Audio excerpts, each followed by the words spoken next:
Hi hello welcome back to daily kitchen. అందరూ బాగున్నారా అండి? ఈరోజు మన రెసిపీ సందువా చేపల ఇగురండి.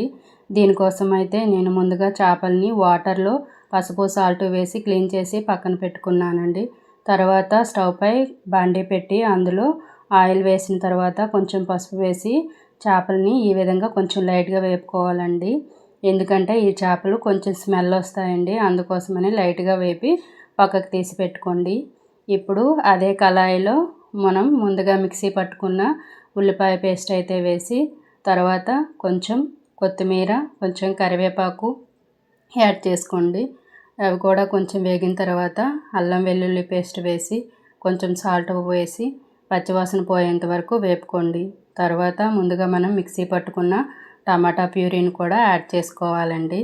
ఈ విధంగా యాడ్ చేసి బాగా వేగిన తర్వాత మనం మసాలా దినుసులను అయితే యాడ్ చేసుకోవాలి. ఇక్కడైతే నేను జీలకర్ర పొడి, ధనియాల పొడి, కారం, నెక్స్ట్ హోల్ వీట్ గరం మసాలాని అయితే యాడ్ చేసుకున్నానండి. అంతే, మరి ఇంకేమీ యాడ్ చేయలేదండి. ఆ 4 మాత్రమే మసాలా దినుసుల్ని యాడ్ చేసుకున్నాను.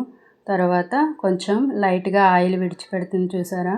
ఈ విధంగా ఆయిల్ విడిచిపెడుతున్నప్పుడు మనం వాటర్ అనేది పోసుకొని కొంచెం వాటర్ ఇలాగా బాయిల్ అవుతూ ఉండేటప్పుడు, ఒక మరుగు వచ్చేటప్పుడు ఈ విధంగా చేపలను అయితే మనం ముందుగా ఫ్రై చేసి పెట్టుకున్న చేపల్ని యాడ్ చేస్తే సరిపోతుందండి. మధ్య మధ్యలో ఒక్కొక్కసారి ఇలా కలుపుకోండి.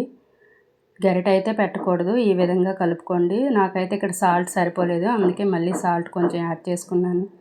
అంతేనండి, ఎంతో చక్కని రుచికరమైన కూర అయితే రెడీ అయిపోయింది. నచ్చితే like and subscribe. Thank you.